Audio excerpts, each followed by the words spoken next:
everybody? Welcome to another episode of Purple Insider. Matthew Coller here. And, I was scouring the internet, looking high and low, going to every social media site under the sun: Twitter, X, Instagram, LinkedIn, MySpace. I was looking high and low. Give me any rumor, any buzz, anything that will tell me what the Minnesota Vikings are going to do. And I found almost nothing. So we've reached that point where I don't think I'm going to be able to use my rumor of the day scroll across the bottom because I don't have a rumor of the day. So if you guys have one in the chat, let me know about your latest rumor, because I couldn't really find one. The entire world, which was fascinating to see, captivated by the women's basketball tournament more than NFL rumors. That's kind of where we're at right now, that it is the slower portion of the offseason until it isn't. We'll see if at some point we get some more rumors or we get this trade that we have been looking for the Minnesota Vikings for so long. But at this moment, there is not a lot to do outside of just speculate and also do something that I really enjoy during draft season. And you know what that is? That is to draft sim.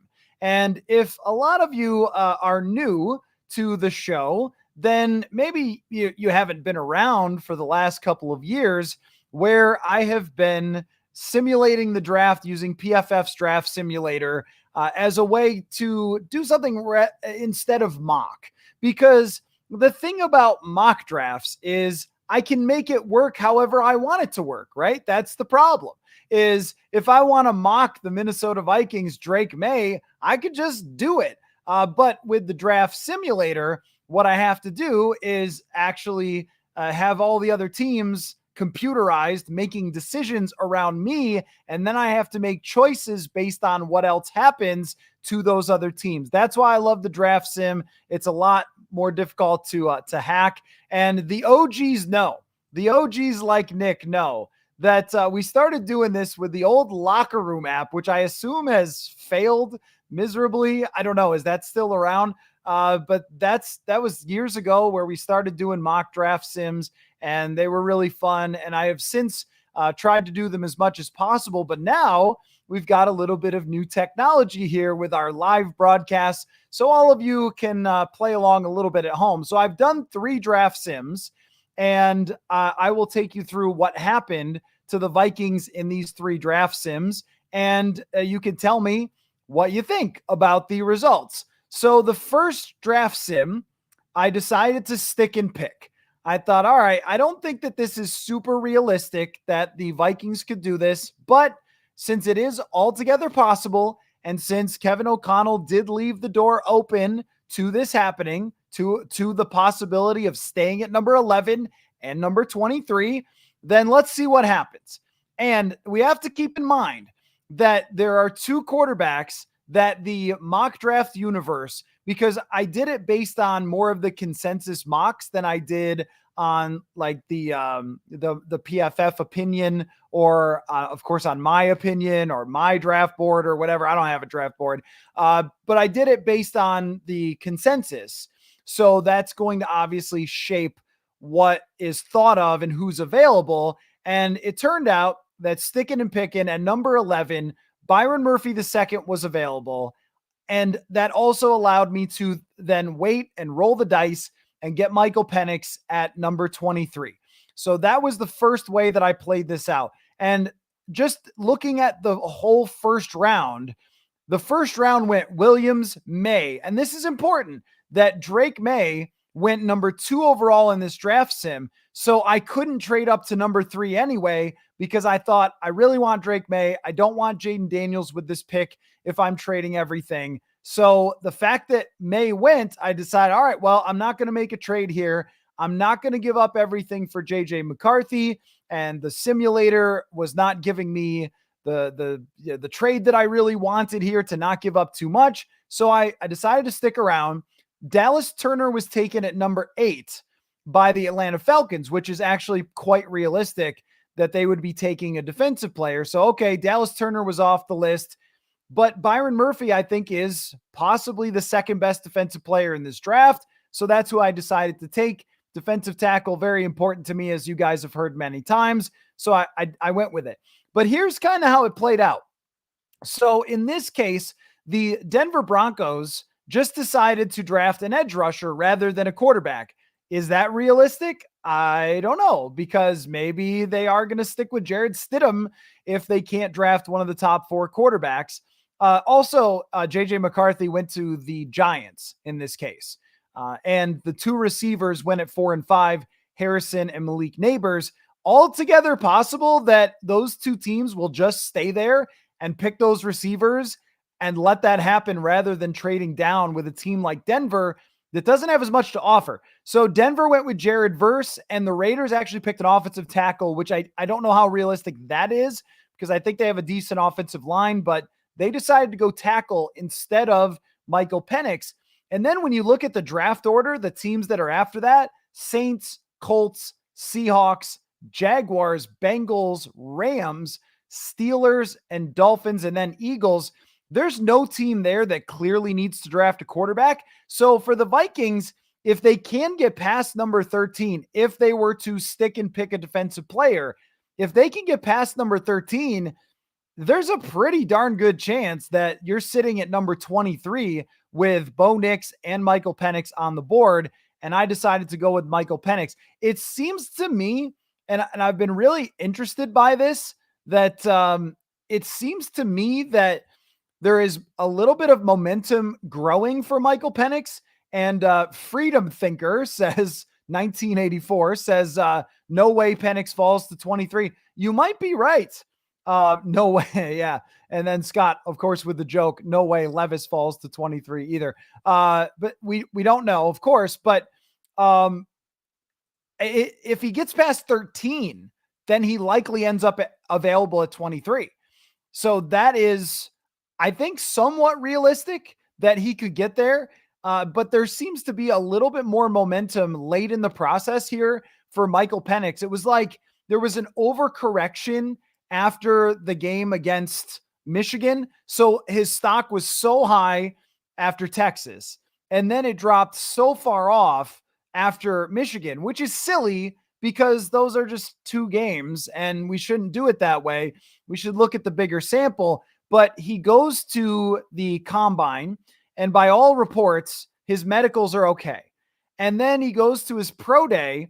He throws the heck out of the ball, and then he runs this 4.5. So everyone's going, whoa, all right. So this guy was actually way faster than we thought.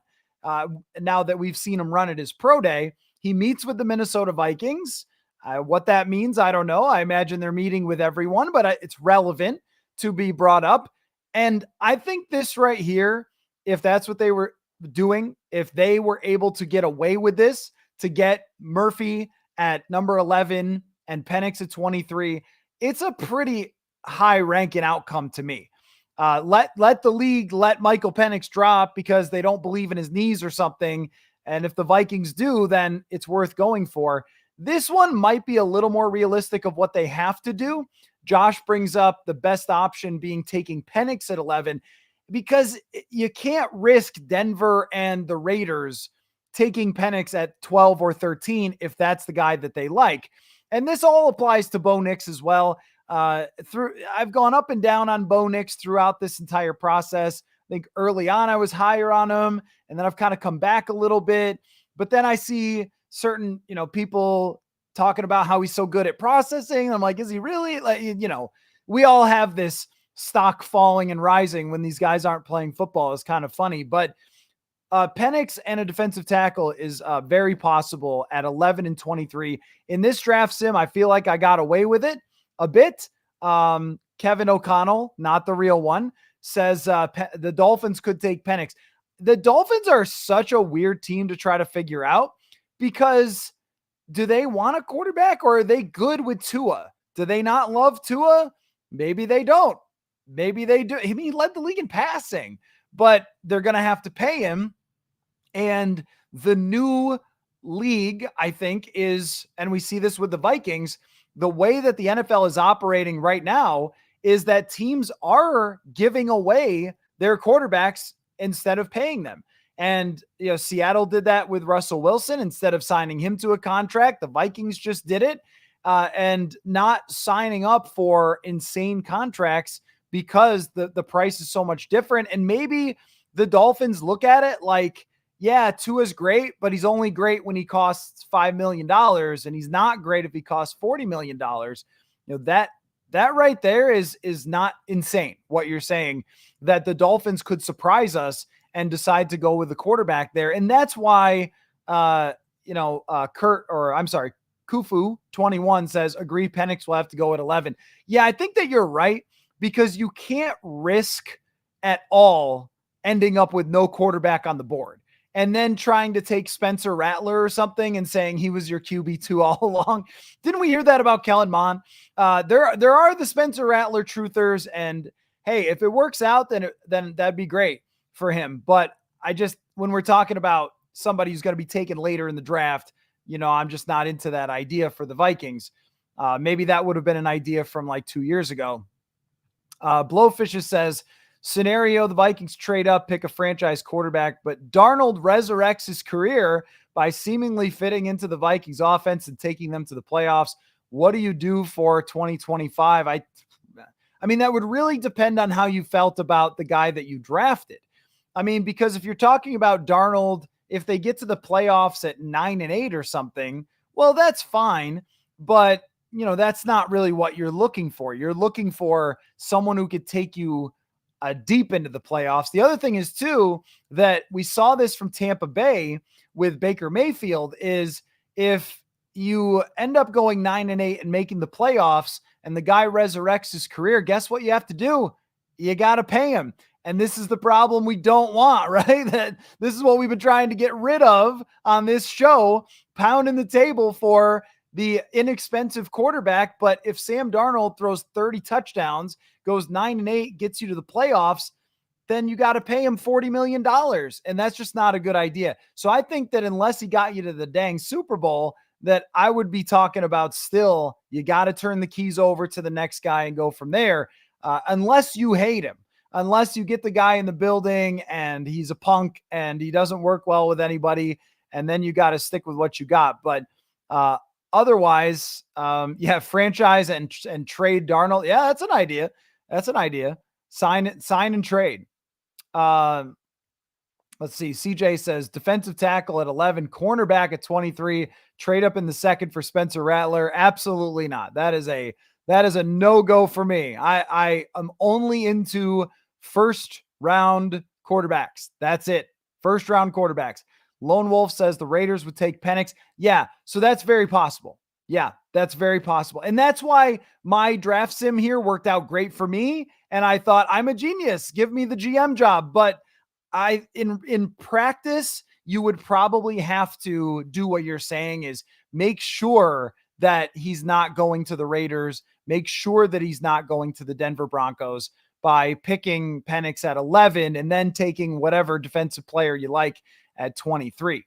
Blowfish says, didn't the Vikings have a private workout with Penix after his pro day? Yes. Kevin O'Connell does not care about pro days. He told us about this at the owners' meetings, that you shouldn't just watch what pro days the Vikings are attending to decide who you think they like, because pro days are just very scripted. And maybe they'll have Josh McCown there or watch it on NFL Network. It just doesn't mean a lot. And pro days are probably antiquated at this point anyway, because they're so scripted and they're so just created out of a box to try to show off what the guy can do, that you're not really getting an actual version of this guy that you can study in the same way that you can do when Kevin O'Connell has a private workout. So yes, it was reported by Jordan Schultz that they had a private workout with Michael Penix for sure. Preston says, after 2024, Vikings will know the answer to that. They will know if they drafted the QB they drafted will be able to lead the team. Yes, I agree. You're talking about that Darnold scenario. Yes, I agree with that. That this is why you have Sam Darnold, is that he gives you a bit of a buffer if you were to draft somebody at the top and then you find out, it's not good. And you can tell by camp, you could tell by practice, does this guy have it? you can figure it out fairly quickly, except for, sometimes it takes development, but normally about their work ethic and stuff like that. So they might be a little rocky, but when it comes to inside of the actual building, practice every day, video, tape, how they're breaking down the game. Are they taking it out to practice? I mean, all that stuff, how they lead, how they're acting inside the locker room. You're going to know at the end of 1 year whether you've got something there or not. Kufu thinks that the Seahawks could take Penix. Yeah, there's probably a few teams that could, but I still think it's not that likely that Miami, Seattle, it's really the Broncos and the Raiders. And of course I could be wrong, but that is how it feels to me, that even though there's an argument for these teams to take a quarterback, a lot of these teams are really living in the now, or they should be. There are very few teams that can act like the Packers and draft their quarterback of the future way out in advance. And I'm sorry to give credit to the Packers, but there just aren't many teams that can kind of get away with that. Maybe Seattle is because they have a new head coach. Could be, but I tend to think that these teams will kind of hedge and draft mid-round quarterbacks instead of first rounders when they know that they're maybe a player away. Because even though teams should not draft for immediate need philosophically, again, in practice, you get to the draft and you go, well, we could really use a corner. We don't have one right now.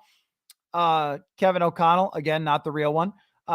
No way Penix falls. Talent is too obvious. Intangibles are great. Yeah, I mean, yeah, very well. You guys are being realistic, more realistic than my draft sim was about Penix. That despite what kind of the mock draft community thinks, it feels like there is a realistic possibility that Penix is higher from NFL teams than maybe the mock draft universe is. George says the biggest risk is the Giants moving up.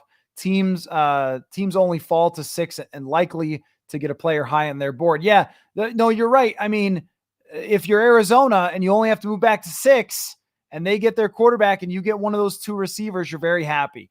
That's the biggest argument that the Vikings have, or the biggest hurdle, I should say, that the Vikings have, is trying to get teams to drop all the way back to 11. It's a long way to go, to go all the way from number 4 or number 3 all the way back to 11, where you're missing out on Marvin Harrison Jr., you're missing out on Malik Neighbors, maybe Joe Alt, if that's the guy that you actually want. Freedom Thinker says that top 6 quarterback prospects will be taken by 15. There's always one that is not as high as we think. I just don't know which one it is. I don't know if it's Drake Maye is not actually QB2. I don't know if Jaden Daniels scares people more than we think. We have seen that from some running quarterbacks in the past, that they drop farther than we think. Maybe Bo Nix or Michael Penix. We don't really know the medicals. We just know the reports about the medicals. That's what makes this draft one of the most interesting in a long time. Is you could be right that all 6 quarterbacks could be gone by 15, or it could be 3. And by 23, there's still 3 other potential quarterbacks there. So that's the wide range of outcomes, which makes this so much fun to draft simulate. I have other draft sims, but you guys are really reacting a lot to this one. Dwayne says, if the Vikings pick Penix or Nix, they are settling again. Choosing not to trade up is accepting scraps given to you. Yeah, I understand that attitude, and I think a lot of people will say that. But I don't know that that's exactly true because of how unpredictable quarterbacks are. So I ran through this and I made a list of the quarterbacks. Yeah. Quarterbacks who were QB 5 in seasons in which there were 5 first or second rounders. And here's what I came up with recently. Mac Jones, Jalen Hurts, Lamar Jackson, Jimmy Garoppolo, Brock Osweiler, Andy Dalton. So that's your QB 5s in years where there was a first or second. And out of that list, we have several that built great teams around them that won a lot of football games, Jimmy Garoppolo and Andy Dalton. We've got 2 stars. One of them is a 2-time MVP. The other one was in the Super Bowl. And we have a couple of busts, which is kind of how it always goes, right? I mean, I think this QB 5 is better than most QB5s. And I know that, I mean, we're saying settling, but also you're getting more for your team. And it's not like you're getting some dweeb at QB5. You're getting a guy who took a team to the national championship, has a super strong arm, great leader. I mean, a lot of success, led the college football in passing. So QB5 is not always QB5. Settling isn't always settling. I think that there is going to be this Christian Ponder PTSD from people that like you're still shook by they reached on Ponder. They reached on Ponder. It was a long time ago. Quarterback development is better than it's ever been in my entire life. And QB5 in this draft is not like it would have been in some other drafts. I mean, you're still getting somebody that has a tremendous arm and skill set. And so I would be less freaked out by the idea of settling when you're still getting a top quarterback prospect. And I just think in general, okay, so the odds of the first or second pick being great, I think are pretty high. But once you get past that, quarterback 3, 4, 5, are the odds really that different? Probably not. But I understand what you're saying. I mean, look, if if the Vikings had tanked after Kirk got hurt, maybe we're talking about this being a lot easier. So maybe you can look at that part. JP says either Byron Murphy or Johnny Newton are probably available at 23. That could be. I don't know how, like the draft sim, it felt like Byron Murphy needed to be a guy that I should pick right there, but I don't know if it's going to play out that way because maybe they take, Jared Verse ahead of him. That could be. So you could do this. Yes, you could draft Penix at 11 and then wait for the best defensive player. I just kind of played it as it was for this, but for certain, I mean, I would in practice take the quarterback at 11 and wait till 23. It just on this particular draft sim, it looked to me as I was trying to look forward, is any of these teams going to take Penix? I don't think so. So I'm going to go for it. And also I wanted to see if I was going to get locked out as well. I wanted to see in this draft sim, can I actually go for it? Or am I going to get screwed here and be left without a quarterback? And then I was going to talk about that tonight, but instead I was able to get Penix. AJ says, so everybody is out on Bo Nix. Bo Nix is a hard one, man. Bo Nix is a hard one because I have such differing opinions from different people. I talked to a former NFL scout who loved Bo Nix, said he was a field general, loved his athleticism, loved how quick he got rid of the football. And then I've read other people who I really respect saying you might as well be drafting Andy Dalton. Right. And okay, I guess that's all right, but that's not what you're aiming for. And then there are former quarterbacks who have watched Bo Nix like Kurt Warner and done videos about him and said, I love this guy. He's amazing. I am kind of lost on what the league is going to think of Bo Nix. But if this was Nix instead of Penix, then I can see it. That's the thing with all these quarterback prospects is I can see why that would work. I could see why a guy who gets rid of the football quickly and understands the game really well and is a good athlete, he can make a play. I understand why that would work if Bo Nix was their guy. So no, I don't think that I am out on Bo Nix. I tend to lean a bit more toward liking Michael Penix myself, but okay, some of you guys are very funny about I do look forward if they draft Michael Penix about how funny you guys are going to be with Michael Penix's name. He didn't make it for himself. So I usually say Junior. I usually write Junior just to make sure I get it right. You guys. Randall says weird comp, but to me, JJ McCarthy, I assume, is kind of like Teddy with a slightly better arm, skinny, athletic, a leader that others will gravitate to. Yeah, I could see that. Sometimes in our minds, I think we think of Teddy as what we saw most recently when he was with Carolina or with Denver, and forget that by the time he got hurt, his arm was trending toward serviceable. I think just because he put work into it and you can improve arm strength. We saw it from Joe Burrow because a lot of arm strength is just technique, right? And his throwing technique at Louisville was not very good. That kind of like strange sidearm fling thing he was doing, but I thought it got a lot better. And then being away from football for so long set him back. As we've even seen from someone like Deshaun Watson, if you're not playing for a long time, that could be very hard for you, obviously for different reasons. But, with Teddy with the knee injury, I think it set him back quite a ways. But I think his arm was starting to get there. The difference to me was what Teddy's superpower was, aside from leadership, was throwing with anticipation. And, McCarthy, I think, does that at times. But I thought Teddy was really excellent when he dialed it up on some of the intermediate stuff, the play action stuff. But, I don't think that's a crazy. It's sort of like McCarthy could be what we thought Teddy was trending toward. Maybe think about that way. Mike says, Nix is easily the best road quarterback compared to the field. He does very well in hostile stadiums, 52% third down conversion. To me, that is too deep in the weeds. That's just too deep in the weeds. Like a lot of even the McCarthy people, they always love their stats. Well, on third down, or when he was rolling out, he did this. And sometimes we have to kind of like reel it back. All right. Are any of these stats truly going to help us figure out if this guy's going to be good or not? I mean, Bo Nix had an amazing year. So if they draft Bo Nix, just pull up the whole stat sheet in the season he put together. It is not like you are getting some horrendous prospect.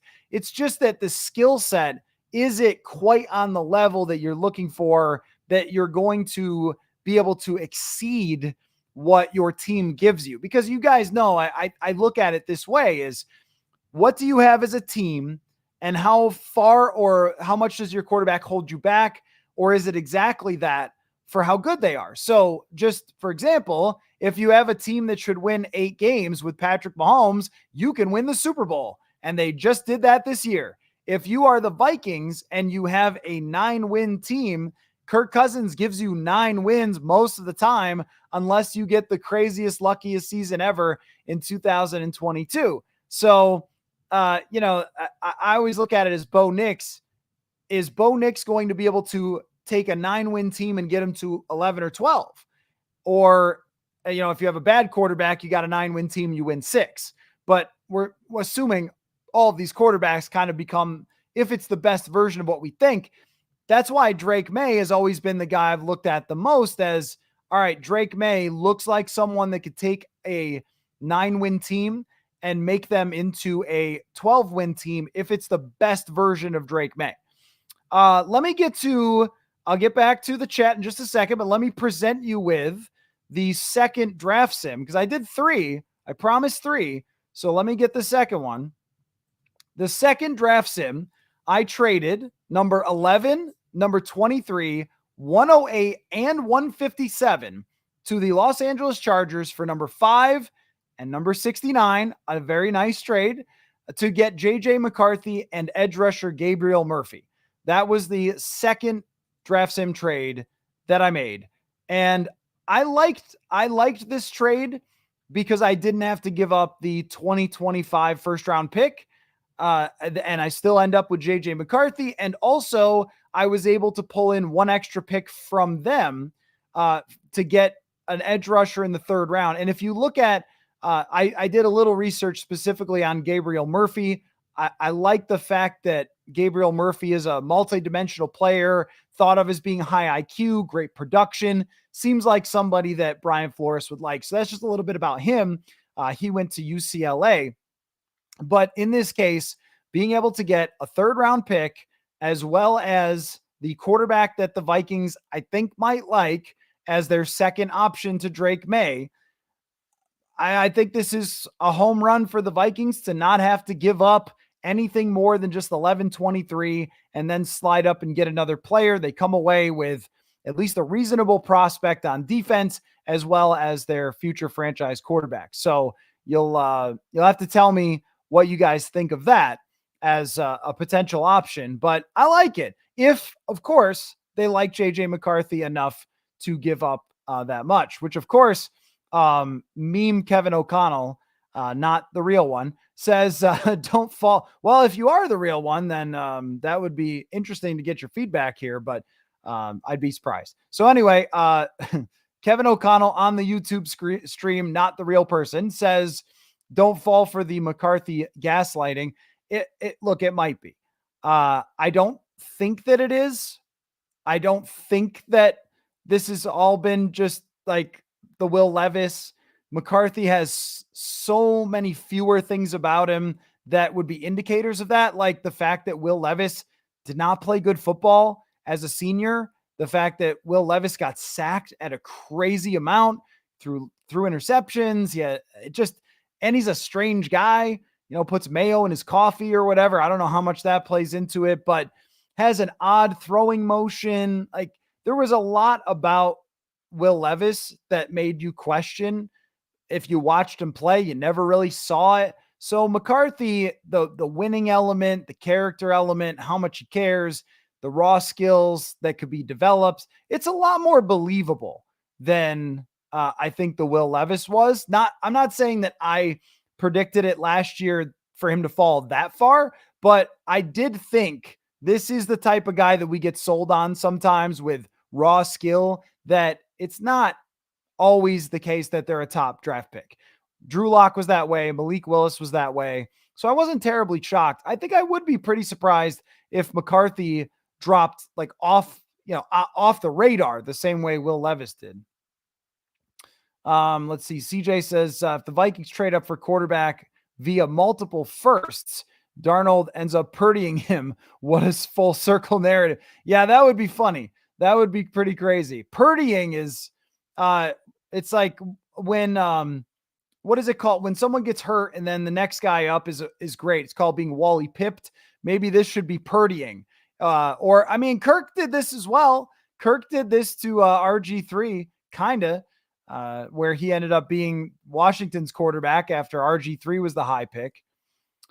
Jay Jizza says, did you hear that the Bears may trade their first round pick at 9 to the Broncos or Raiders to keep the Vikings from getting Penix or Nix? Is this let's get the scroll here. Is this a rumor of the day? Maybe this is a rumor that, okay, you've got yourself a rumor of the day. That would really be something. That would be quite the gamesmanship if they were willing to do that. And that really right there, what you're explaining is why the Vikings have to trade up if they want McCarthy, but Penix or Nix also going in the top 10. That feels kind of wild if that were to be the case, but it is a rumor of the day. Great job. And I appreciate you finding that. Man, that would be some dirty pool by the Chicago Bears, sliding back to number 12 to make sure that they jump ahead of the Vikings to be able to draft a quarterback. Oh, man. Well, look, as long as the Vikings come out with one, then it's good. But if they do that, then wow, we got some serious drama at that point. And I'm not exactly sure how the Vikings would handle that, to tell you the truth. I mean, would they, if that happens and they take, say, Penix, and then you got 5 quarterbacks off the board in the top 10, then what? Then do you draft your guy? Do you wait till 23 and see if Nix is still around? I mean, man, yes, Wally pipped. Yeah, that's an old one. There's a clip of Bill Belichick saying somebody was going to Wally pip one of his players, and the player was just like, "What are you talking about?" What are you talking about? That is an old reference. That's like, is that Lou Gehrig? Is that one, or who is that? That's a Yankee one, right? CJ says I'd be okay with Nix. I'd be okay with Nix if they're okay with Nix. That's all we can really say. But if the rumor of the day scenario just happened and they traded up, the Bears traded back with the Broncos and they took Penix, and the Vikings were basically just left with the last guy, then we're going to be having that discussion. Then we're going to be going, should you have done more to make that move? And then they're going to come out and say, hey, look, we always loved him as our QB1 or whatever, but it's not going to feel like that. That doesn't change the odds, by the way. That still the odds would be what they are for a top first rounder, but man, that would really spark quite a bit of discussion, I think, of whether the Vikings screwed up and not getting up to the top. I'm a twerk says, Matt just watched some crazy Cardinals feed. Couple takeaways. Their fans are crazy. You need to monetize better. I thought you were going to give me a takeaway on what the Cardinals fans are saying about that, but their fans are crazy. Well, they were the same ones that I noticed that they were putting Justin Jefferson in a Cardinals jersey and doing that swap thing. So, that's that. Maybe they are crazy. Josh says way deeper quarterback class this year than compared to recent years.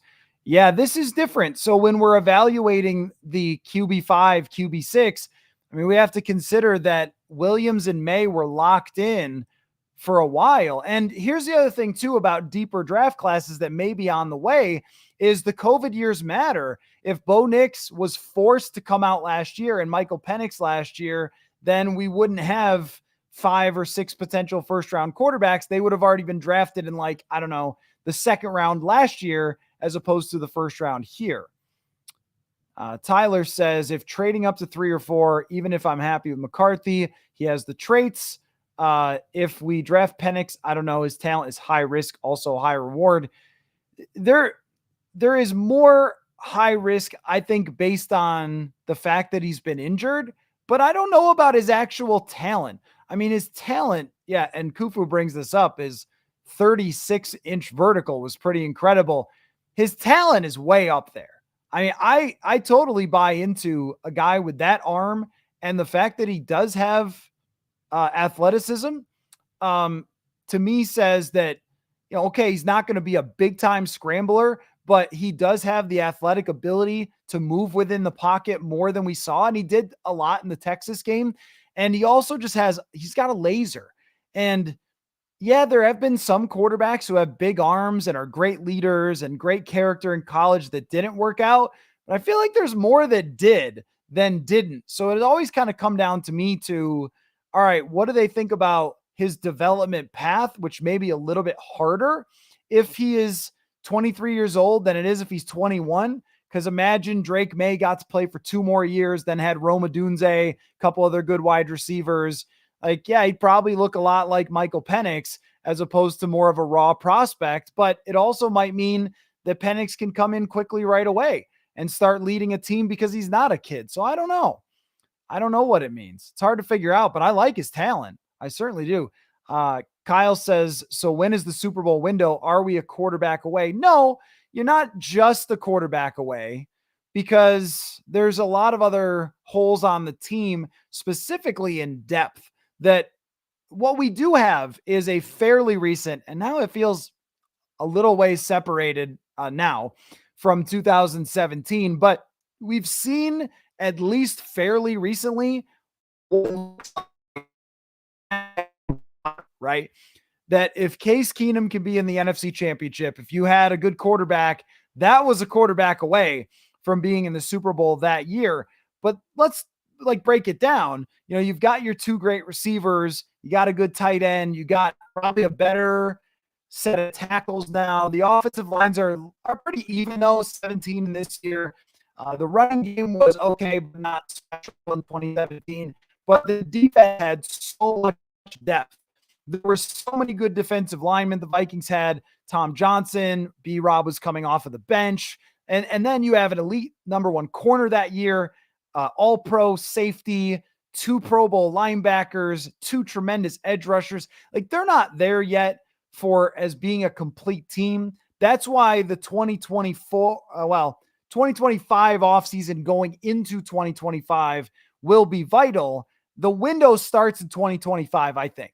This is a year to find out who's on the team going forward, find out about your quarterback situation. Do you have a budding star? Do you have a guy that we're worried about? Do you have Sam Darnold as the next great Vikings quarterback, which would kind of be classic? So to learn about and develop your quarterback and learn about your roster and who's going to go forward with you, and then, try to get in the playoffs and have a fun year and all that stuff. That's what 2024 is ultimately going to be about.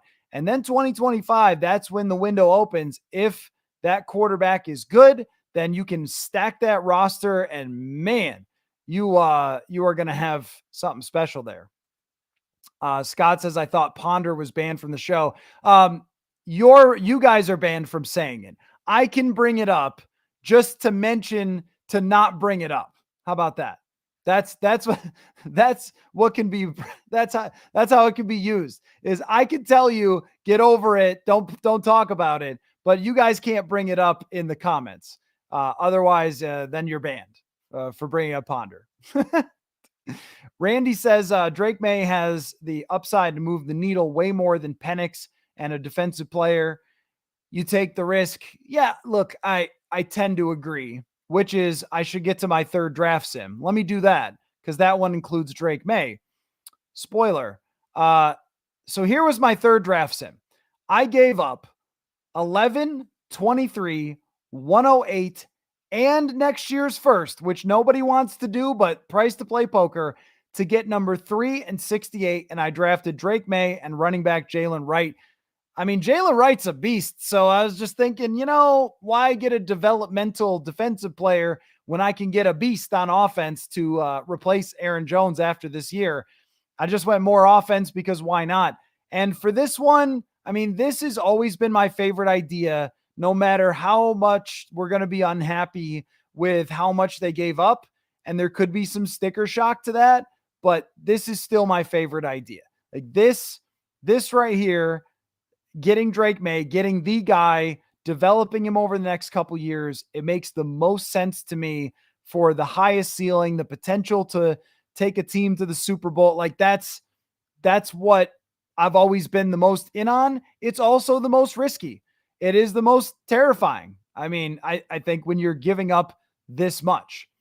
Kyle says, I'm still high on focusing on building depth, collecting picks, finding a wide receiver 3, defensive tackle, guard, corner, and linebacker. Focus on 2025 draft and get Shadur, Carson Beck, Quinn Ewers. I'm 100% out on that. I don't think waiting around till next year is a good idea. You can do all those things that you just brought up and still do this and still trade up for Drake Maye because of the amount of cap space that they have.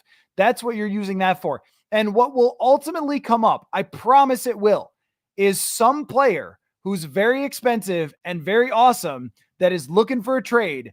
And instead of Montez Sweat going to the Chicago Bears, he comes here. And it's just going to happen. You've seen it with Miami. You've seen it with even the Raiders getting Devontae Adams. There are way more trades. How about Christian McCaffrey becomes a San Francisco 49er? There are so many more trades these days. If you're the team that can bring the guy in and give him all the money, you've got a distinct advantage. And the Vikings have set themselves up to be able to do that with the way that they have their draft capital. But in this case, in my draft sim, I just think this is the go all in, chips to the middle of the table, get your guy by any possible means, and you just let it play out the way it's going to play out. But this gives you, I think, the highest possibility of winning a Super Bowl someday. Higher than a defensive tackle and Michael Penix. You can get another defensive tackle. It's not always easy to find superstars, but you can find one. You could get one in free agency. You could get rotational players. You just can't find a player of his size and talent to develop into a superstar. And I think if it's Knicks or if it's Penix and you're trying to just hope to build the strongest possible team, then you can do that maybe for a short window. You can build a Bo Nix window where you've got a year, maybe 2. But if you have a Drake Maye at the highest end, then you're talking about maybe potentially having a 10-year type of window, a Matt Ryan or Phillip Rivers or Eli Manning, like that caliber, I think is the high end for him. I don't think it's Mahomes necessarily. That's too high for me to set the bar. But if you can create yourself not just a 1 or 2 year window in the rookie contract, but someone you want to sign to a second contract because of their talent that they can continue to ascend over a career, that's what you're aiming for. And you might as well take the big swing. And I think that's what Kwesi Adofo-Mensah wants to do. I don't think that Kwesi Adofo-Mensah came here to just try to get in the playoffs. The way that he talks is so different from the way that they've talked before. We have not heard Kwesi Adofo-Mensah say, hey, you just get in and take your shot. He's always been talking about how you potentially win championships. So I think that this would be something he would be looking for, is trying to make this big trade up. But it's scary. It's risky. This is funny. What is this says? Bo Nix sounds like a player from draft day. There are a lot of these players that their names sound to me like the Madden game, when you would have to make up the draft class because they ruined our lives and took away NCAA. When you'd have to just automatically create the draft class, they'd have all these crazy names. Bo Nix kind of does sound like that a little bit. Yeah. Let's roll down here. Yeah, this is tough. This is tough. Based Kirby, hindsight, but imagine we stuck with Jaren Hall after Kirk got hurt. We lose out. We would naturally be at like 2 or 3. Natural tank. Yep, that would be the natural tank. Oh well is right, Based Kirby. That's right. I mean, at the time you could have seen it coming, but it's just so much harder to do than it is to say. It's so much harder to say to Kevin O'Connell, buddy, just lose the rest of the games. It's all good. To say to Harrison Phillips, hey, look, they could have traded Daniil Hunter. They should have done that. But to say to veteran players and to the most important people, the owners. Now, what I think about all the time is, so you remember when Jaren Hall came in the game against the Packers and he immediately, threw an interception or fumbled or something. If they had blown that game after Kirk got hurt, I honestly think we might have been talking about it differently, because they would have gone to 3-5 with their quarterback out for the season. They're more likely trading Daniil, right? I think that was that game that they believed that they could actually make the playoffs if they just brought in somebody else at quarterback. And yeah, it cost them getting way up there. It definitely did. Caleb says giving up 3 firsts is a lot, but worth it. Even if it doesn't work, you have valuable picks in round 4 and 3 next year. Well, yeah, I don't look at it that way so much, because you're probably not going to know right away for sure if you're giving up that much, or you're not going to be done with that guy if you're giving up that much. You might know, you might have a sense. Yeah, you could package those picks to move up. That's true for next year, but you're probably giving it 3 years if you move that much. The guy might look bad. It might, not work out very well at first, because that happens sometimes. Matthew Stafford, Eli Manning, they look bad at first. There's probably better, more recent examples of quarterbacks who didn't look that great when they first started and then got better. Josh Allen, yeah, he jumped over Anthony Barr, but that 2018 season was nothing that special from Josh Allen, but you could see the signs, the writing on the wall, that he could eventually become great. But you're probably looking at it as a 3-year type of thing if you spend that much. If you spend only 23, you could bail on the guy the next year. That is a big difference between the scenarios. It definitely is. Let's see. I think I'm a Twerk says, I think Kevin O'Connell in the chat is really Kevin O'Connell's son. His kid is a draft nick. That's funny. Look, people have burners, right? The most unsuspecting burner would be to actually use his real name. That would be the one where nobody would ever actually suspect that. Caleb says, if it doesn't work out, you can try again in 2026. Yeah, that is true. You'll be trying with a new GM. You will. That is the big difference in this, is if they stick and pick at 11 and they don't like the guy and he doesn't work out, they can quickly turn around and try to correct that, whether it's from a veteran or whether it's drafting somebody else. That can happen pretty fast. If you trade everything, it's probably 3 years. And by the end of that 3 years, you are either Kevin O'Connell's got a long-term contract or Kevin O'Connell is fired.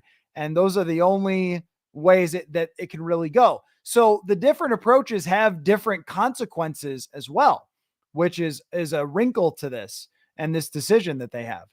CJ, the cost of trading up should be referred to as the curse of the pastronaut. Yes. It's costing them more to trade up than it costs for us to go to space. That feels kind of true, doesn't it? Let's see. R. Emmer says, I like what we've got at edge with Grenard, Van Ginkel. I feel like we're sleeping on Patrick Jones. I don't feel that way. Would love to see a guy like the Benson Jonathan Brooks best defensive tackle. Yeah, I mean, defensive tackles, usually if you want to get a good one, you have to take them high. That was pointed out by, I think it's Arjun Menon, who's a really good analytics guy, that almost all of the most expensive first or defensive tackles are first rounders. There's a reason for that because it's such an athletic based position, strength, speed, quickness in the middle. So I'm a little less high on the idea of mid-round defensive tackles, but to your point, Patrick Jones is at least so far shown absolutely nothing to me. He was ranked as, I think, PFF's worst outside linebacker, edge rusher last year that played more than 500 snaps. Just a non-impact player for me. Could take a step forward, but I don't know. Even a step forward is to what? Below average? Like, they need a ton more depth. And I also think with Van Ginkel that, well, he is a really interesting, versatile outside linebacker type. They could use another edge rusher who's got hand in the dirt ability and allows Van Ginkel to move around a little bit, or a traditional 3-4 defensive end would also be something that they could look to add eventually, through whatever the draft or those kind of players are not, like, they're pretty rare. So if you could find one in the third round in the draft, maybe that's what they might look for, is so a more traditional 3-4 type defensive end. I think they wanted that in Dean Lowry. It was Dean Lowry, so it didn't work out.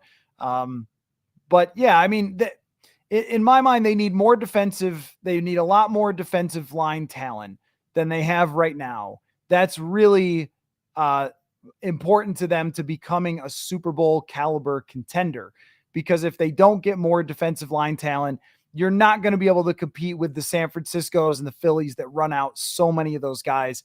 And they just need better than someone like Patrick Jones. You just can't do it like today. You're just going to need another offseason to be able to do it.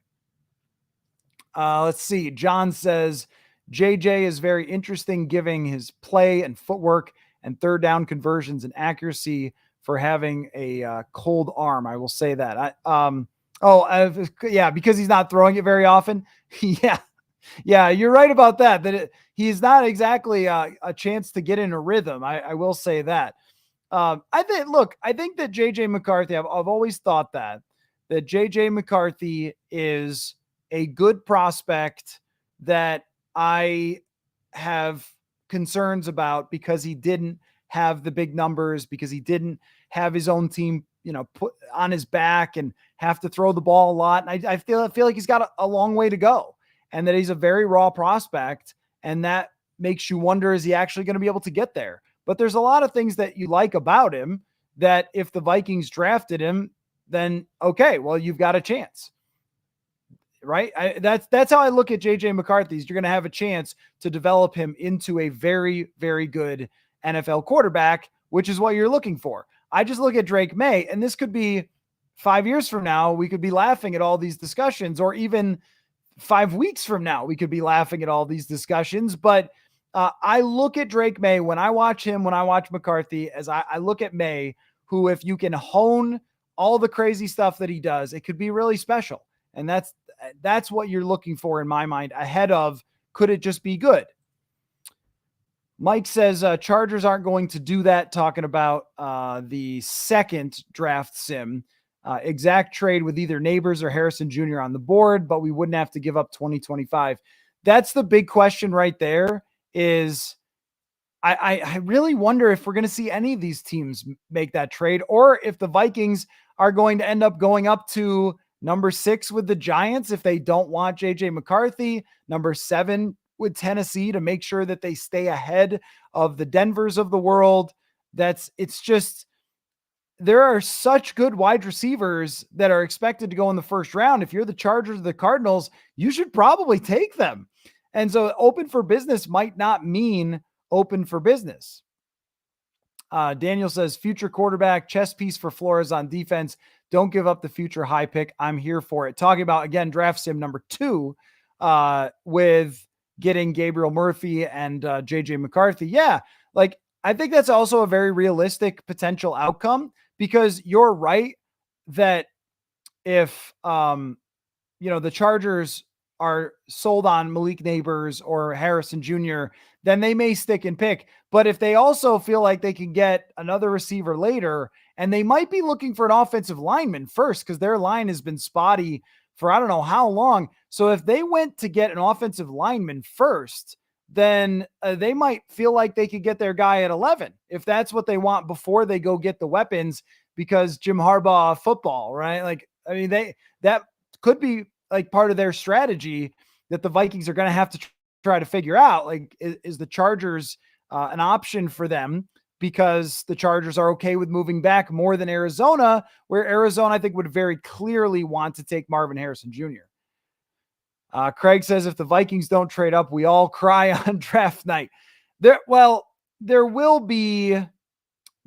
be crying on draft night, probably no matter what, because everybody has opinions on quarterbacks. So no matter what they do, there will be somebody in the chat who thinks that Drake Maye is going to stink, or thinks McCarthy's a fraud, or thinks that Penix is getting hurt, or thinks that Nix has a noodle arm, or Daniels is never going to make it because he got sacked in college, or every one of these guys has their downfalls.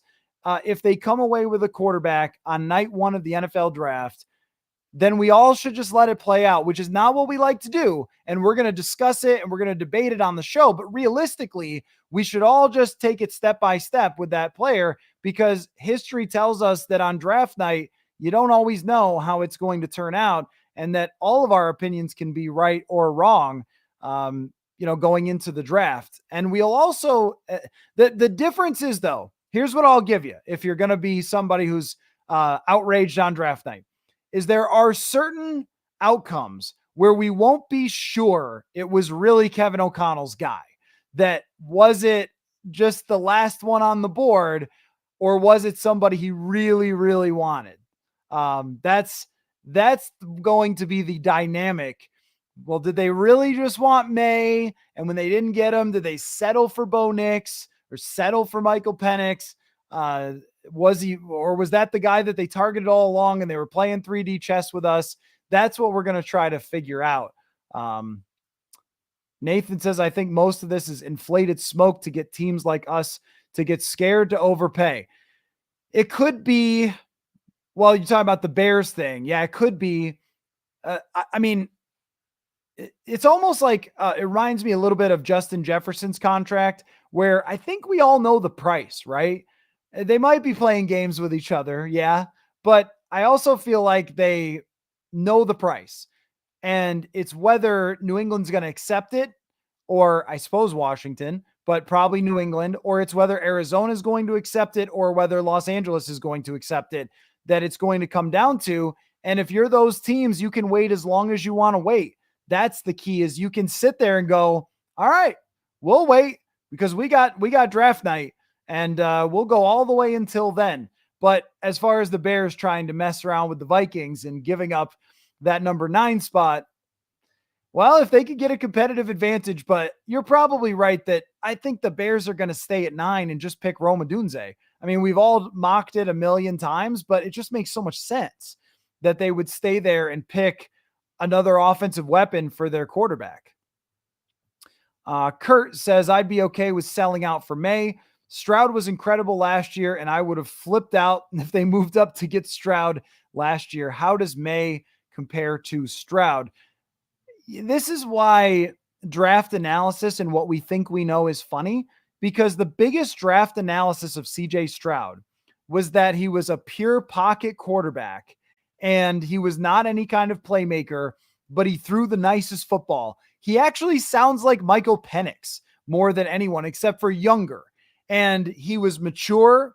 He has a great football IQ, other than this S2 garbage, which didn't hurt his draft stock because he went second overall.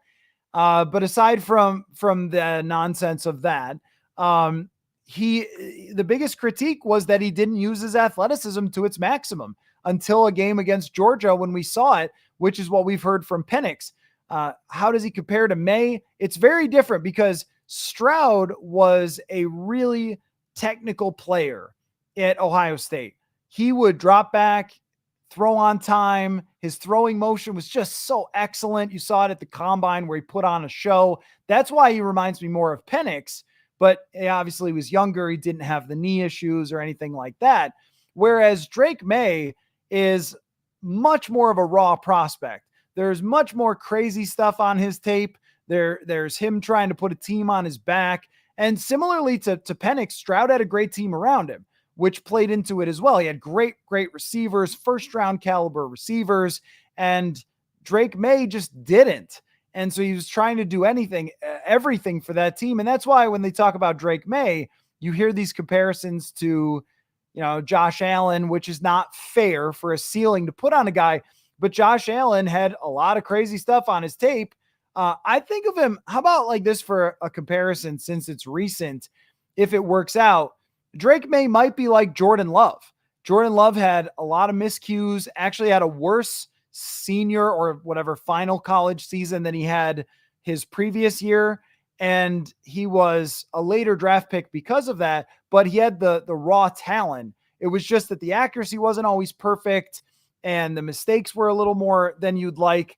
But I mean, if you could draft a similar prospect and develop them over a couple years, right? The question is, like, can you start him right away?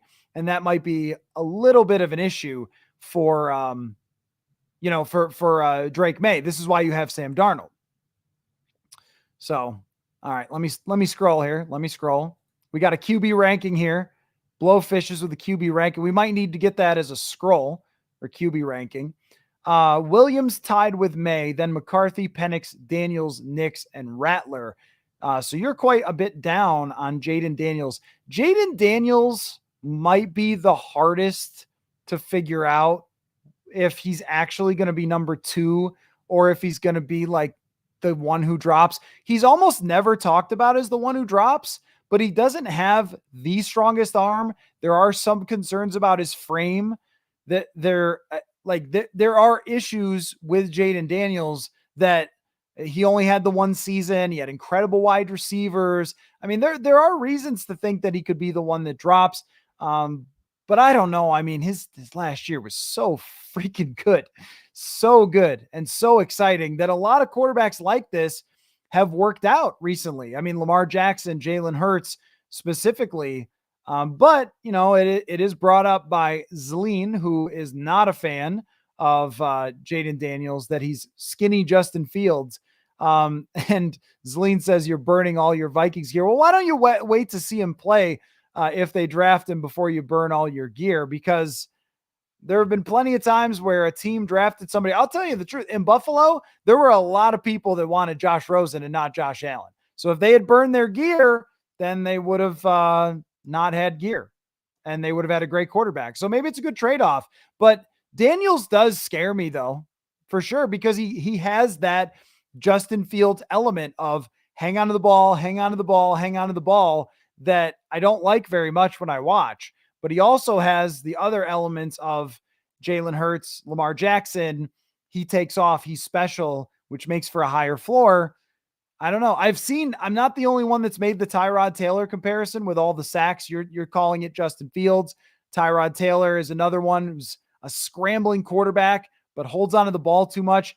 If they were to draft Jaden Daniels, my opinion would be this could be the greatest thing or the worst thing, because this guy has so much ability and so much athleticism and speed and playmaking, but he could also just get sacked a bunch and get hurt, and we never have it work out. So let's see from Jeff. I won't be surprised if the Bears trade back for a boatload of picks this year and next. I mean, yeah, you're right. Like, they could trade back from 9. They could definitely trade back from 9. That's what happens when you tank.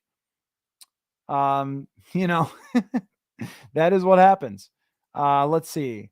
What about Bob says, I'm glad you don't monetize. Oh, you mean the podcast? Adds legitimately to your podcast, not asking for cash. What is that? Is that the option that people use for, what is it with like paying to get questions on? I don't want to do that.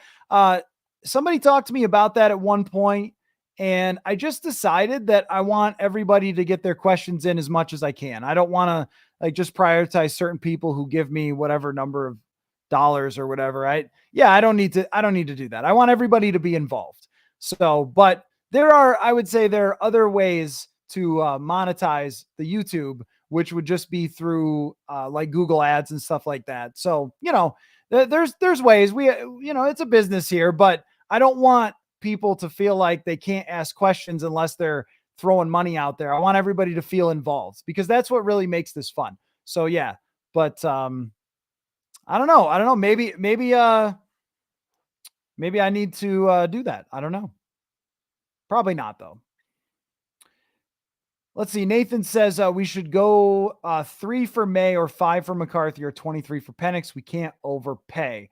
So do you mean like not give up that extra first for Drake Maye for overpaying? Overpaying is all relative, right? Like maybe this is what you mean is if you go to 3 for Maye, that's the right price. If you go to 5 for McCarthy, that's the right price. So if you're going to the car lot and you're going, I don't know cars that well. If you're going Lamborghini, then you're going 6 figures, but that's what a Lamborghini's worth. You're not going for just a regular BMW or something. I don't know cars. This was a bad choice. If you're going shopping for houses, don't pay mansion prices for a ranch. Maybe that's a better way to put it. But I don't think Penix is a shack at 23. That's a thing you always have to manage when you're buying a house, right? Is how much is the mansion different than the ranch, different than the whatever other kind of house that you're looking for? Is it actually $500,000 different, which is kind of what we're talking about here between Penix at 23, if that's possible. I don't know if it is, but even Penix at 11 versus giving up, multiple picks, 2 more first rounders to get Drake Maye. I tend to think that it probably is. I don't know. That's going to be something that they have to manage. Is it worth giving up 2 more first round picks to get Drake Maye versus taking Michael Penix at 11? Probably considering the ceiling, but I don't know. That's a hard thing because that's 2 more first rounders that you could put into the roster. Danny Randall says Danny Kelly of the Ringers comp for McCarthy is, what is it? A sprightly Kirk Cousins? Is that what that's supposed to say? I've never heard the word sprightly. Is that that's a good pull from him. I don't really see much of Kirk Cousins in JJ McCarthy.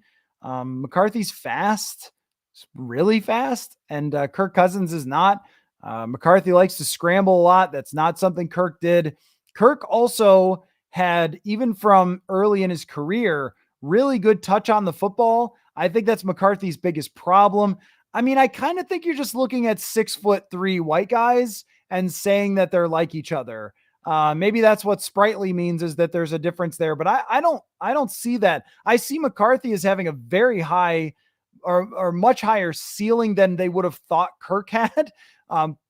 That precision had to be Kirk Cousins' game. Maybe this is just because McCarthy is known for his ability to process, that he's going to be able to work with coaches, communicate, all those types of things. But I just don't see much. I mean, because McCarthy is a natural athlete, because he can move so well, and because his arm is stronger, I'm not sure I see quite the comparison between those two. Let's see.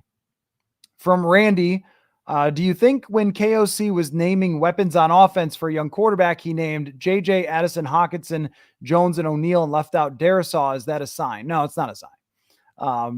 No, it's not. Like Darisaw is one of the most important people in the organization. I really think that. You look at what even guards are getting paid. Look at what left tackles are getting paid. And Darisaw will, but he's one of the most important people to this entire operation. I cannot imagine that they would be even considering moving on from him pretty much ever. If you get a left tackle, they could be great for you every single year until they're like 34.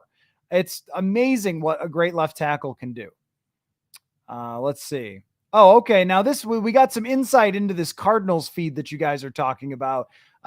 They don't want to trade. They want Marvin Harrison Jr. Yeah, that's fair. though, isn't it? That's fair. They want more than 11 and 23. Yeah, that's fair.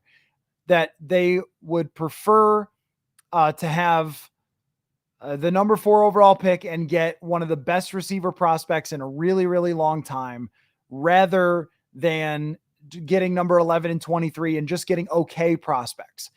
And I think this is a very realistic scenario that 1, 2, 3, 4, 5, 6 just are drafted the way they're going to be drafted, and that there's no trade up, and that JJ McCarthy is not taken even by the Giants, and the Vikings are sitting there looking at maybe Tennessee and saying, are you the team that we should trade up with? And this is probably why, if they don't feel like they can get to 3 and get Drake Maye, that they should just wait until draft night.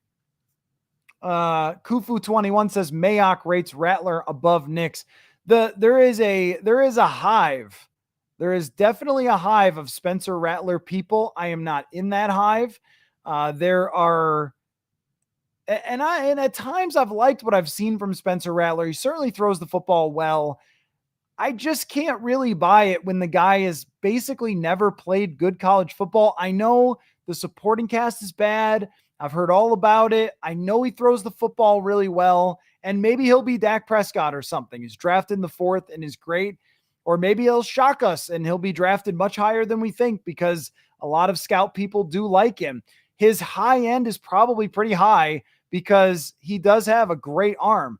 But at some point, at some level, you should be playing good college football. And he's also 6 feet tall. And this is not Josh Allen where, yeah, the stats weren't good, but he's 6'6". He's 6 foot tall. And I just don't know if you can invest a first round draft pick in that.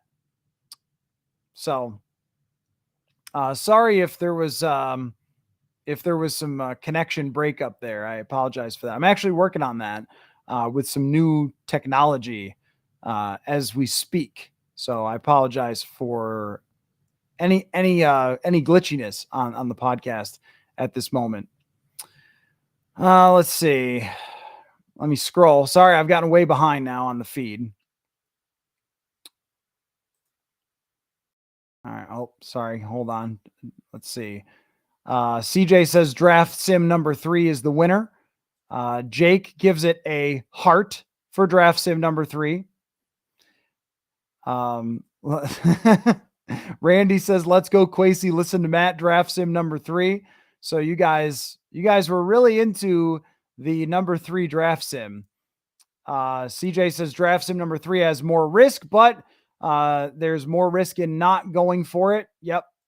That's what I think as well. Let's see.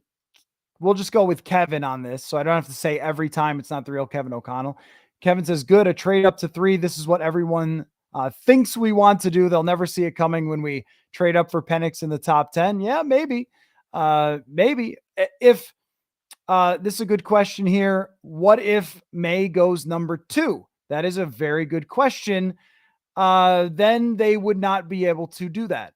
Then they would not be able to trade up to number 3 and get Drake Maye. And then you have to decide, are you trying to trade up to number 4 and get JJ McCarthy? Are you trying to get 3 still and take Jaden Daniels? Or would you prefer to sit and wait? Jordan says, I don't want QB 4 or 5. That's settling. That's garbage. Well, look, I mean, there are examples of teams settling, like, just for example, like we keep going back to Josh Allen, but he was not the first quarterback off the board. Neither was Lamar Jackson. And that's fairly convincing to me that the first quarterback off the board doesn't always result in being the guy, including even last year, where the first quarterback off the board was not anywhere close to the best quarterback. It ended up being the second quarterback off the board. I like, it's so hard to predict quarterbacks anyway.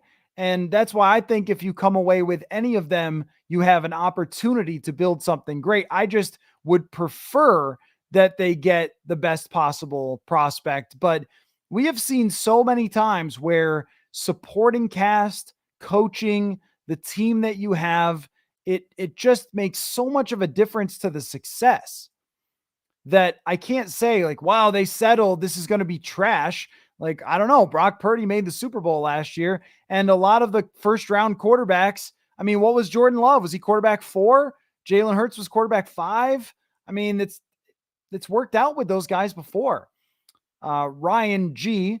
I personally don't think the difference between Maye and a guy like Penix or Nix is large enough to justify the Sim 3 trade. That is a fair opinion. It is, because Nix and Penix, in my opinion, are good prospects where you could see it working out. This is not trying to talk yourself into Desmond Ridder, for example.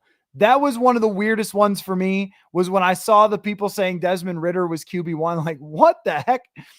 No. What? That guy? I don't have to say that with Penix and Nix, because, I mean, just watch Penix throw a football for one. And with Nix, just look at the production. Look at how quick the ball comes out. That Nix is maybe I would say the least impressive of the quarterbacks, the hardest to sell as a franchise guy, but also, like, if he can operate your offense with a little bit of playmaking, you're probably going to be in good shape. The difference, though, I think between Nix and Maye is, at least for me, it's pretty significant, but it might not be for them. And they could eventually come to the conclusion that it isn't worth trading up. It's going to depend a lot on how they, sit down with the guy and what they think of him. Let's see. Gitano's Christmas channel. Merry Christmas to you. I'm not sure if I'm saying the name right, but yeah. Okay. Look, it's been like Christmas for us talking about this draft. I have felt like this is leading up to, this is like early December when you're starting to scramble for presents. That's what we're doing right now, only for content. Let's see. Anyway, Gitano says it's risky, but not scary. What's scary is doing the same thing that they've done since their inception and not take a quarterback in the top 5. Yeah, it's a good point. That is a good point. Not taking top 10 quarterbacks, that's probably scary. Miles, in a world where Michael Penix doesn't have the injury history, how much differently do you think he'd be evaluated? If he didn't have the injury history and he stayed at Indiana and he developed the way that he was heading, for example, he's probably a top 10 pick locked in, but he'd have to be also 21 or 22 years old. His age does hurt him in this.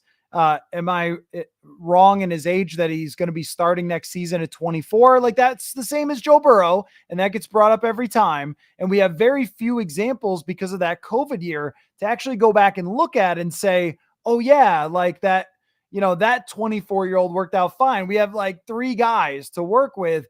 If he was 21 years old and he had shown the same stuff that he showed at Washington and he had no injuries, he is probably a top 5 to 10 draft pick with that production, that arm strength, because at Indiana, he was more of a playmaker. At Washington, he really wasn't. But maybe that's one way to do it. Maybe, sorry, I'll put it on the screen in a second, but that's one way to kind of prove your point about Michael Penix, which is what I think you're getting at, which is like, look, Michael Penix would be an amazing prospect if it wasn't for this one thing. So drafting him may not be a bad idea. I'm laughing at this. Zleen does not like Jaden Daniels at all. Coller, you better tell Kwesi not to take Daniels, because if he does, I'm never listening to another Viking podcast again. So you're burning your gear and not listening to the show anymore. Yikes, that is excessive, Zleen. We don't even know yet. If he's going to be good or not. I have the same fears as you do about Jaden Daniels. I'll say that. That is what I'll give you, Zleen. I think you're overreacting, but I also think that sack stuff scares me because you've all seen it. You know what it looks like. Did Justin Fields ever scare you in any game the Vikings played against them? Probably not, because you always knew that you were going to get those negative plays and those sacks that were going to ruin drives. Chris says drafting Penix or Nix or whoever falls to 11 and drafting a defensive tackle or edge stud at 23, who can change the game like Aaron Donald does. Well, no one changes the game like Aaron Donald does, because he's one of the 5 best defensive players of all time, but I get your point. Start building the defense now. Defense wins championships. Well, the defense doesn't win championships, but or get you to championships. Historically speaking, over the last 10 years, really since Denver got there with defense, every team that has gotten to the Super Bowl has been an elite passing team. So that's really what will give you a chance to get to the Super Bowl, is to be a top 5 passing team. That's why this is so important. That's why I'm okay with trading everything. But to your point, having a complete team usually is what does it. If you have the full group, then that's what does it. And in this case, like, defense for the Kansas City Chiefs did get them in a lot of ways to the Super Bowl. I mean, Mahomes in the playoffs was astoundingly good, but they needed stops in the Super Bowl. You need stars. You need your Chris Jones. I am mostly with you there, that if they were able to come out of this with a quarterback and also a great defensive player, that is the biggest win. It's just really hard to do that and also get someone that you want and someone that you like. That's kind of the point, is that if we could all draw it up ideally, you end up with your favorite quarterback at 11 and take a defensive player at 23, but it's just not that likely that ends up being the case. Eddie, JJ is the only quarterback that could and should start day one. Let's see. He is the only prospect that has experience playing in a pro offense under center. Drake Maye had a really bad pro day. Is not worth it. Pro days mean nothing. Less than nothing. I promise you it means nothing. The pro day means nothing. Nothing. So little that Kevin O'Connell's not even going to most of them. That's how little these pro days mean. Nothing. Nothing at all. I mean, honestly, like, when the head coach of a team that needs a quarterback is saying, like, nah, I'm not worried about that, it really doesn't mean a thing. It especially doesn't mean a thing of sitting at home and trying to watch it and figure it out based on camera angles of throws. So it really means nothing. Now, as far as your point about the pro offense, I also am not convinced of how much that means for someone playing right away, because Anthony Richardson was supposed to be the developmental prospect, and he was good right away. Like, Cam Newton won a bunch of games for Carolina, or had them, playing pretty good when he came into Carolina, and that guy had no offense at all at Auburn. So it's really hard to figure out who's going to actually be pro ready. And there's no such thing as a pro offense in college. It does not exist. It is a super pared down version of what the NFL does, and it's under center, which I like about JJ McCarthy, and I think could be something that helps him quickly. But there's no such thing. And I think with McCarthy that he needs to develop some of those skills, the timing, the accuracy, and so forth, before he could become a good quarterback. So I think we see that a little bit differently on a few of those items there. Ryan, if you watch Drake Maye's highlights, he looks like the next Josh Allen. If you watch the entirety of his tape, he makes some crazy bad decisions often. I'm worried about processing, not talent. Processing is a very hard thing to figure out with a quarterback playing with a bad team. And you can get fooled on processing. Like, Mac Jones was somebody that was supposed to process super fast, but he just had dudes open all the time. And what I see with Drake Maye is, yes, there are crazy decisions, and I'm going to talk about this more on a podcast with Chris Trapasso that's coming out tomorrow. But I think that Drake Maye was just trying way too hard, that his team was not all that good, and he was trying way, way too hard to make everything happen and to win every game himself, and lost some of the details in there, avoided some easy throws. That was the problem, I think, with Drake Maye, and whether he could sort that out or not, I don't know, because Josh Allen did crazy stuff on his tape as well in college. Jordan Love did crazy stuff on his tape. They're college guys. They're not in the NFL, and some NFL quarterbacks do crazy stuff and are good. It's hard to figure out. Randy says you don't ever tank. Disagree. Losing can become a habit. Nope. I don't think that's true. I don't think either of those statements are true. Teams turn over so fast in the NFL that you can quickly change the culture, change the habit. Teams go from bottom to top all the time. Worst to first is a thing in the NFL that happens constantly. The Cincinnati Bengals tanked. They got Joe Burrow. They're in the Super Bowl. Detroit, Chicago is going to be a good team if Caleb Williams turns out to be good. This happens all the time. It's really like the word tank, I think, just triggers some people and gets people upset when you hear it. But it's much more of just approaching it realistically. If you can't win because you're 4-4 and your quarterback popped his Achilles, you don't keep Danielle Hunter. You trade him. That's why. Let's see. Jordan says, name a guy on North Carolina's offense not named Drake Maye. Yeah, other than Tez Walker, who is probably a third-round pick. Now LSU is a semi-pro team, and so is Michigan. Yeah. Now, look, Joe Burrow had an incredible team. There are quarterbacks who've had incredible teams that turn out to be great. There's also ones that had bad teams. That's why it's so freaking difficult to figure out who's going to be great and who won't in college football, because you're playing on way different planes and way different landscapes and teammates and schemes and coaches. I didn't think much of their offensive scheme either. Josh, should the Vikings pick 2 quarterbacks this year? I wouldn't. I would not go the Kirk Cousins route. I think you want the one guy to feel like he's the guy, but it has worked before. It has worked before to draft a quarterback when you think you've got the guy. Guitar person says, I sincerely hope the Vikings brass is a lot more knowledgeable about these prospects than us idiot fans in this chat. Hey, look here. So this is the way I view it is Kevin O'Connell is going to do everything in his power to pick the right quarterback.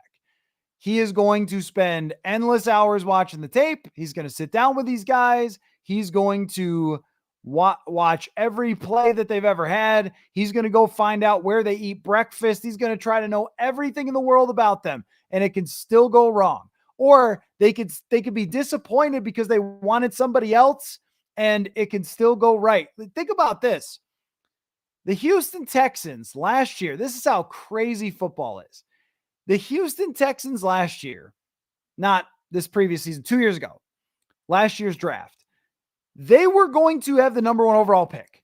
And Davis Mills, of all people in the world, Davis Mills converts a 4th down for a touchdown to win a game on the final day of the season. So the Texans draft number 2 and not number 1. And only they know if they were actually picking CJ Stroud, because Bryce Young was a very highly thought of prospect. And we also don't know if Bryce Young actually would have been good or not. But think about how crazy that is.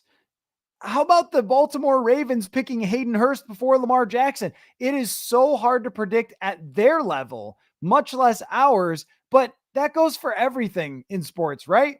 The teams scheme against each other, and we sit at home and go, wait a minute, why didn't you run the ball against those guys? We don't know as much as Kevin O'Connell, but we sure know you shouldn't throw a backward pass to Kirk Cousins, right?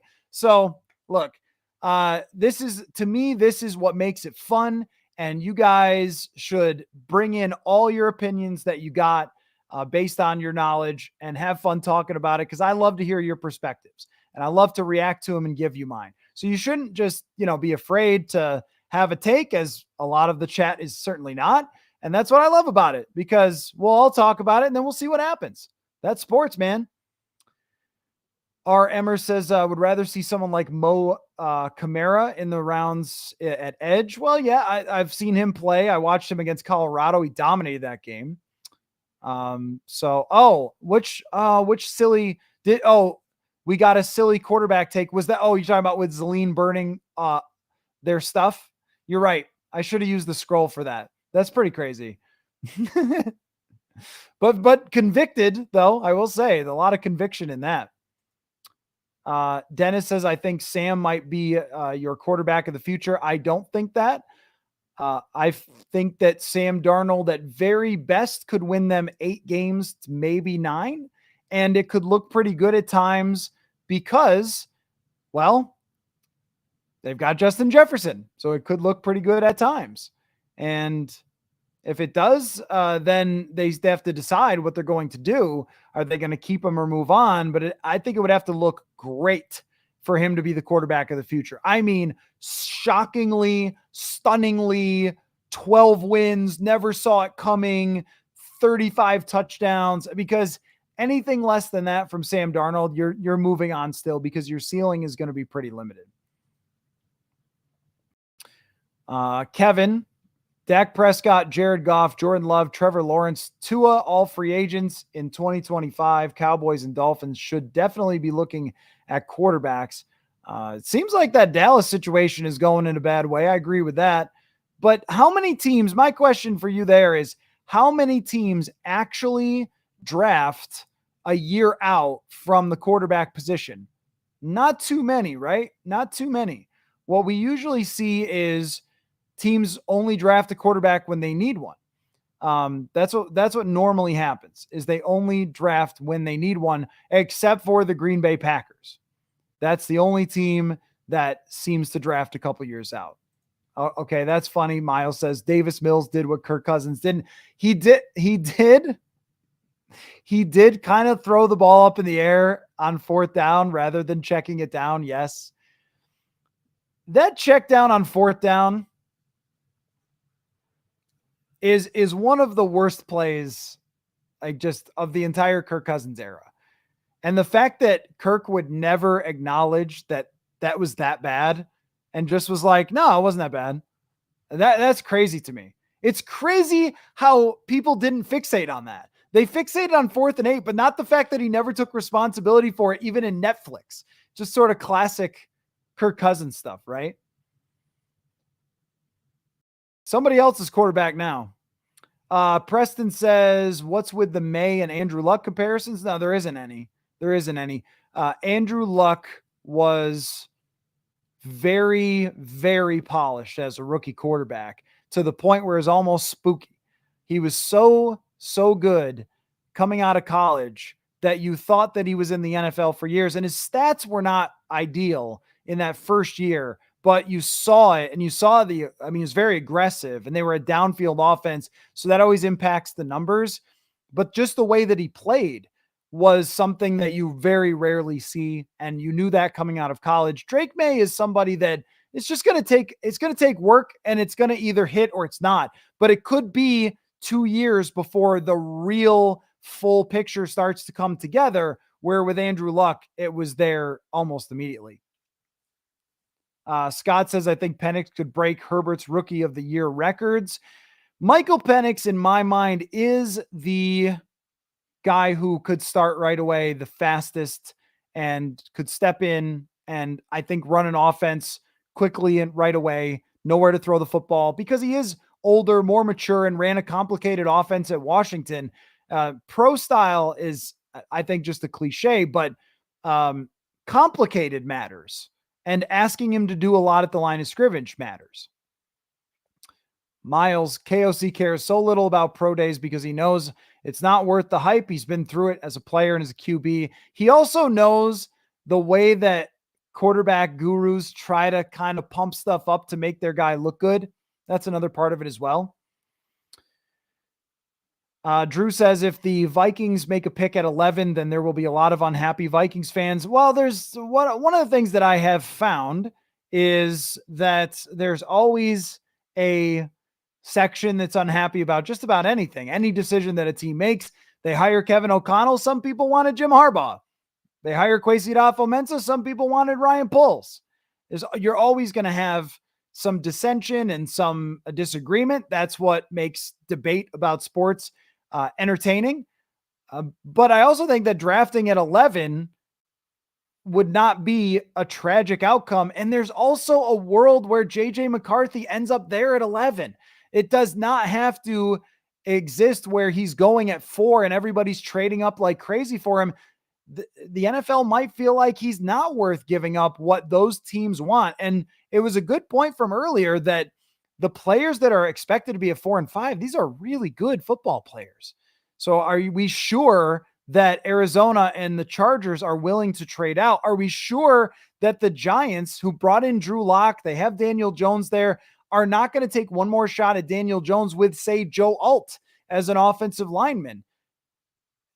So sticking at 11 could also mean getting a quarterback that you didn't expect to get. That's the number of outcomes that are here. But there have been plenty of times before where we thought, well, this team could trade back, that team could trade back, and they just didn't. Miles asks Coller, what's the Vikings move that would shock you the most come draft night? Well, number one would just be if they didn't come away with a quarterback. That would shock me the most by far. But if we're not talking about that, maybe if they stood at 11 and 23 and took a receiver or something, that would shock me. I don't know. We talk through so many outcomes. What would be really shocking? If they don't get a quarterback, that's shocking. And if they instead drafted Spencer Rattler in the 4th round and said, actually, we really love Sam Darnold and we deked everybody out and never planned on drafting a quarterback, that would be pretty shocking. That's the only thing I can really think of. There's so many other outcomes that are all somewhat predictable. But as it pertains to the Vikings, maybe the big shock would be if they had, okay, I'll give you one that would be a shock. If JJ McCarthy was on the board at 11 and they picked Michael Penix and then just said, clearly, we like him more than the other guy. That'd be shocking. TRZ03, I wasn't a JJ fan, but listening to you changed my mind. He's what we need. IMO have to take their best shot to grab him. That's funny because at times I've been called a bit of a McCarthy skeptic, or I've called myself that, been called a little bit of a hater about JJ McCarthy, because I do think that there are some parts of his game that I wonder about. Can you refine that? Can you make that work? But the biggest argument for JJ McCarthy is that if he can understand what Kevin O'Connell wants from him at the line of scrimmage, and he can execute that, then he has the skill. He has the scrambling ability, which you see almost every game on tape. He has the arm strength to fit it in tight windows. So if he winds up and fires it, it's going to get there. He has upside to develop because he is a natural and good athlete. So there's a lot to like there. And if Kevin O'Connell picks him, then we'll know that all those other boxes that we can't know are getting checked. So the boxes pertaining to how well they think his mind works for the game, how well he communicates with his quarterback, all those things. So, you know, I think that McCarthy, if they pick him, it ends up being a good pick, even if I have questions. That's how I've characterized it. And I think that's kind of the right way to look at it. Let's see. Guitar person says Sam is only 26. Maybe he needed a change of venue. Maybe. There's not many quarterbacks throughout history who have been as poor as Sam Darnold through their first, he's got like 50 games. How many games he got? Something like that. That's a lot. And then they just had it turn on. But there are one-year wonders all over NFL history. And you could even, Baker Mayfield had at least another year before that was really good, where Sam Darnold has not. There are Case Keenums all through history where a guy has one great year, and Darnold could do that. He could potentially have that one good year with this team. But the problem is that even if he has that one good year, then you have to pay him. And I don't think you really want to do that. You're right. He is 26. And I think that they could make the playoffs with Sam Darnold. I really do, that they could go 9-8 and they could win the playoffs or get to the playoffs. But he's much better in my mind as the bridge quarterback than someone you're banking on. Is there some universe where it all clicks into place? Like, yeah, that's possible. It just doesn't happen much. If someone is failed out with a couple of franchises, are we talking like Vinny Testaverde, Steve Young? That's many years ago. There's not too many guys since. Geno Smith-ish, but would you take Geno Smith right now, or what's behind door number 2 in the draft? I'd probably still take the draft over Geno Smith right now. He's good, but he's not great. So you're looking to go beyond that. Let's see. Kevin, I would love to see Which quarterback Purple Insider fans want to take? Can't vote Caleb Williams, Maye, Penix, the only two who seem to fit the scheme. I think that the only one that is a major change to the scheme is really Jaden Daniels. That's the only guy who is a major scheme change, in my opinion. Everybody else can still play. Rich Gannon, yeah, I guess. I mean, Rich Gannon, what are we talking about? Like, the guy had to go how many years before it came to fruition? He was like 35 years old before it actually worked out. Even in Rich Gannon's second stop or third stop, it wasn't that great. What did he go to? Did he go to Washington? He was in Minnesota, and then he definitely ended up with Kansas City. And before he got to the Raiders, wasn't even that great with the Raiders at first, and then got to be great. If we're going back to Rich Gannon, that's like 2003. It's yeah. I mean, I don't think Brad Johnson's the right example because Brad was a draft and develop player. He was good for the Vikings and then went and won the Super Bowl, but he was good in Washington. Brad Johnson was never not good, but he just had to develop as a late round pick. That's sort of a different sect, I think, of this. This is a highly, unbelievably skilled player who has just not been able to figure it out. There's just not many of those that we've seen succeed. It doesn't mean Sam Darnold can't. It's just the odds are really low. Let's see. Taylor says, I just tuned in, but I'll take whatever draft sim gets the Vikings Drake Maye. Well, Taylor, just for you, I'll show you just for you because I care. Although you tuned in about 5 minutes before I'm going to wrap this up, but I'll show you anyway at the end of the show. The first draft sim was Byron Murphy II and Michael Penix taken at 11 and 23.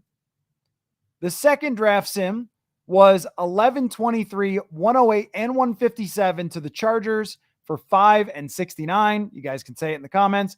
To take McCarthy and an edge rusher, Gabriel Murphy. And then the third draft sim was 11, 23, 108, and next year's first to get Drake Maye at number 3 and Jalen Wright, the running back from Tennessee. So there are your draft sims that I did over the last day or so for the newsletter, which you guys should go check out at purpleinsider.com. Yes, Scott, I would also take Steve Young. Hey, look, if he's Steve Young, then I'm not worried about who they draft or whatever. They can trade that guy. If it turns out that Sam Darnold is Steve Young, well, then we don't have anything to worry about. Let's see. 3 is too expensive for Maye. That's what makes this hard, man. That's what makes it hard. That is truly what makes this a challenging decision for the Minnesota Vikings is, would you give up next year's first for Drake Maye? Personally, I would, because look, the reason we talk about tanking is because tanking is all about aiming for the Super Bowl. If you're not first, you're last. Ricky Bobby, right?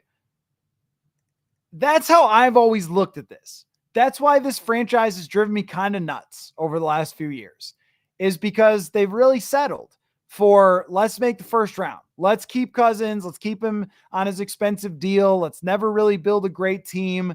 And let's just try to kind of get back to the playoffs and hope. That's been who they've been. And I don't want that as their approach in the future. I don't think Kwesi Adofo-Mensah thinks that way. Analytics people don't think that way. Analytics people think, let's aim for the Super Bowl. If it blows up in your face, then try again, or you get fired. I'd rather get fired after, think about like Rick and Mike got fired after 8 and 9. That's not that bad, but they got fired because that's boring and you're never going to get there, right? If I'm going to get fired, I'm going to do it trying to win the Super Bowl. That's the way I would approach it. So a lot of people do like sim number 3 that are willing to give up that much for Drake Maye. And of course, this is all dependent on the Vikings believing that Maye is a wildly better prospect than McCarthy, Nix, Penix. And if they don't believe that, then don't give it up. But if you have the chance, and that's true, then you go for it. And it's worth bringing this up too, that Scott is talking about here. We likely have a huge problem ahead of us with Caleb Williams. Thanks, Wilfs. Well, Caleb Williams, the Lions, Jordan Love, some of you don't want to hear it, but you're going to have to be good. You're going to have to be very good at that quarterback position to go to battle with those teams, because even if Caleb doesn't work out, or even if the Lions fall apart, there's two other teams that you have to deal with. Taylor. Taylor, I did that just for you. I hope you appreciate it. I appreciate you watching. If Maye's 2022 and 2023 years were flipped, he'd be the clear second pick. Yeah, I agree. He might still be. Yeah, he might still be. And that might be what the Vikings are waiting for, is to find out if he is. So now I agree with this. It's a good place to end. I always like to end on this message. So guitar person, send on this message. Some entertaining football watching ahead of us. I agree. I like that. Some entertaining football talk ahead of us. So that's what I got for you guys tonight. This was super fun. And not the last time we'll do these draft sims. Keep an eye out for lots of guests this week. I got a lot of stuff coming. I'm going to have a retrospective episode coming up soon. Eric Edholm, NFL.com. So lots and lots of content to come leading up to this draft. Only a few more weeks, guys. So it's been really fun. It is Christmas time. So watch that guy's Christmas channel and this Christmas channel, because it's Christmas time for us. Thanks everybody for watching. This was so much fun. You guys made this great. Everybody with great perspectives. Hope you guys return in the future to have these chats. Thanks so much. And we will see you all very, very soon. Football.